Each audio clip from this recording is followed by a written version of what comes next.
Okay, so I think I'm a little bit late for this one by a few hours, like maybe 12 hours-ish, I think. But today, or yesterday at this point, there has been some apparent new information about Resident Evil 4 Remake. As always with these videos, do not take everything that I'm saying or seeing online as fact. There's been a lot lately of random information popping up, and I do have a video coming out in the next few days about kind of that whole situation, because it seems like there's a lot going on, and it's seemingly coming out of nowhere. But regardless, we're going to kind of report on it today, talk about it as we do, where we go for each point, talk about what it could mean and what it could do for the game. But yeah, none of it is 100% fact yet, so just bear with it. But without any further ado, let's go through the list and have a look. So first up, it says that Ashley will use a knife and will have more participation in the game. Now this one I've briefly talked about already in videos where I think of ways that they could improve the game, is have Ashley be a bit more self-aware, a bit more independent to you. I'd imagine it's going to be the same kind of premise where you find her and it's more of an escort mission where she doesn't really attack, but it is possible that she can. For example, maybe there's an enemy that's grabbing you and she can like slash it away from you. That's a potential for the knife. So she doesn't actually fight, but she just save you using a knife. That being said, there's probably going to be playable sections with Ashley in the game like there is in the original 4. So maybe instead, if you think back to the original 4 and the section where you play as Ashley, you have to throw those like lanterns at the enemies to kill them. Maybe instead you have a knife and you have to knife fight them, basically. It could be anything. It could be a protection tool, could be like a free escape from grapple for Leon, could be used in puzzles and stuff like that. She might not use it for combat, you don't know. But to have her be more independent to you would definitely be an improvement on the AI, and then maybe there'll be more playable sections as her than just the one that there is in the current game. But that's definitely a positive if that is the case. Next up, it says Mendez will chase you in the village part of the game, and the fight between him in the barn still remains as it is. Now, again, I mentioned this in a video a couple days ago about pursuer enemies and stuff like that. It is most likely going to be the case in Resident Evil 4. People do like it, and I do kind of want to reiterate what I was saying in that video. I don't dislike it.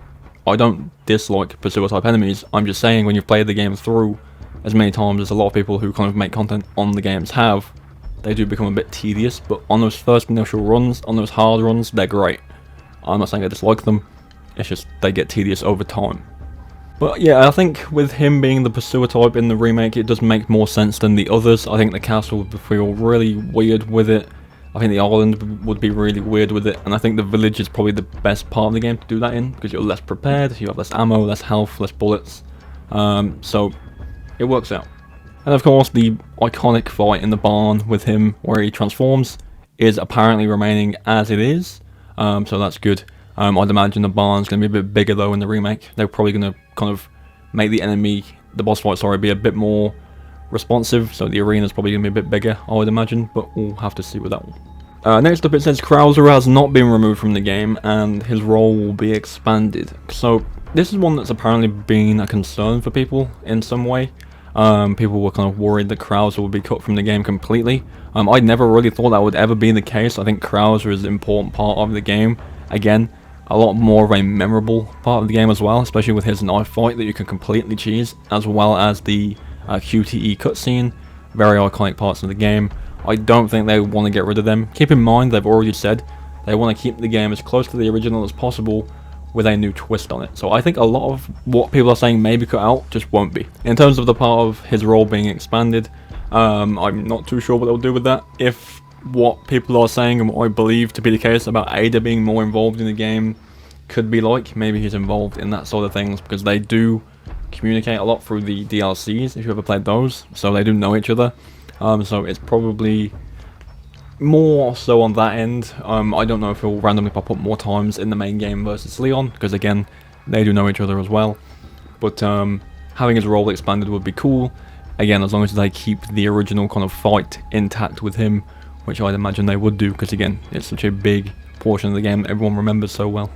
Next up, now this one's a bit of a red flag, I think, for the whole list for me. It could be true, but we'll see. But it says the late boss fight, so it's against the big fish on the boat, has been completely changed, making it more similar to the Moreau fight in Resident Evil Village. That one is an interesting one. Try to keep in mind that Moreau turned into the fish, okay? this fish in Resident Evil 4 is essentially just a fish that's just overgrown, and it would make sense for it to be in the water. But with Moreau, because he's still kind of human, he doesn't need to be in it. This is why the arena is in like a sunken state. It's like a sunken village, okay? So you're not actually fighting him in the water. It's just, you know, you've drained the water, so now he has to not be in it, basically, to fight him. In terms of that in the lake fight in Resident Evil 4, not too sure how they'll do that. Way back when, in a video I made speaking about that fight specifically, because I do think it will be changed in some way regardless, but what I always thought was a good idea is have, like, you know, walkways around the outside of the lake, you know, that have been built up. Maybe they're like wooden platforms that are there, and you have to kind of maneuver the boss fight, dodge attacks, and then maybe there's certain setups with like spears and stuff you can throw down into it. That's a potential way to do it. In terms of it being more like the Moreau fight, the Moreau fight is good.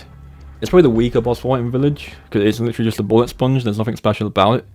But if that's the route they want to go, it will definitely be more of an engaging boss fight, and it is quite early on in the game, so, you know, it's going to be a struggle if it is like the Moreau fight in some way. And last up, it says Capcom still plans to release 2 demos in early 2023, one for the Village and one for the Castle. That one, again, bit of a red flag on that one, considering that's literally the same description as what they did with Resident Evil Village. There was 2 demos, one was in the Village, one was in the Castle, and they released them like a month, I think, before launch. So early 2023, with Resident Evil 4 coming out in March, like mid-March, we're probably looking January, February.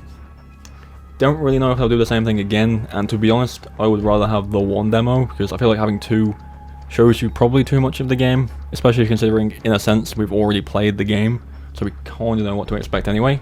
I think there will definitely be a demo. There's always been a demo. Resident Evil 2 Remake got a demo, 3 Remake got a demo, and then obviously 7 and 8 also got one as well. So it makes sense that there will be one, but hopefully it's just the one, and hopefully it's just the beginning portion of the game with that village survival section. That would be good enough. Like that shit's crazy anyway, so just release that as a demo, and there you go. Like, I wouldn't want any more than that. But that's basically it for the smaller list of information. To be honest, I don't really know how I feel about half of that. I think the whole pursuer type being Mendez makes perfect sense. Ashley using a knife, again, I do think that's probably the best move they can make with the AI, especially if it's an escort mission. Like, don't give her the ability to fight, but give her the ability to either help you or kind of, you know, save herself every now and again. And then obviously with the weapon in hand, when you get to her playable portion of the game, which is most likely going to be there still, and you're a bit more, you know, less helpless. So that's definitely a good side of it. Krauser as well, I really don't think he can be cut from the game. I see no reason as to why he would be, so I don't really know what people are saying it. But I'm sure they'll keep it intact as it is now, just add more depth to it. Maybe there's more cutscenes, maybe he has more involvement with what's going on throughout the game rather than just being there to kind of help Wesker. And that's one thing actually, is there going to be more involvement from Wesker in the game? Like, you don't really see him, and he's not really there, but having him in the game outside of Mercenaries and outside of the DLC would be pretty cool to see.